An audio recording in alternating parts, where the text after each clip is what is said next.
పెద్ద తప్పో తెలుసా మీకు? అవునా? మరి అక్యూజ్డ్ పోలీసుల మీద తిరగబడి కొట్టినా చంపుతున్నా నేను చూస్తూ ఊరుకోవాలా? వాళ్ళని చూడండి ఎలా కొట్టిందో. ఆ కానిస్టేబుల్ని పెన్తో పొడిచింది. చూడండి, బాగా చూడండి. ఆ కానిస్టేబుల్ చెంప పగలగొట్టింది. ఇంకో కానిస్టేబుల్ని మెడ రక్కేసింది. లేదు, డ్రగ్స్ కి బాగా అలవాటు పడితే వాటి ప్రభావం ఇలాగే ఉంటుంది. నా మాట నమ్మండి సార్. అయితే కావేరి చెప్పినట్లు వాళ్ళ అక్క కార్తికే ఆ డ్రగ్స్ కొందంటారా? సార్, కావేరి అమాయకురాలండి. అదంతా నాకు తెలియదు సార్. మాకు డైరెక్ట్ గా రెడ్ హ్యాండెడ్ గా దొరికింది.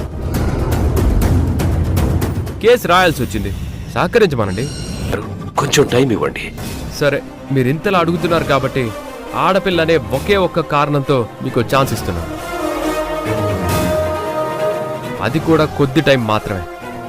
ఈలోపు మీ అమ్మాయి తప్పు చేయలేదని ప్రూవ్ చేసుకోండి.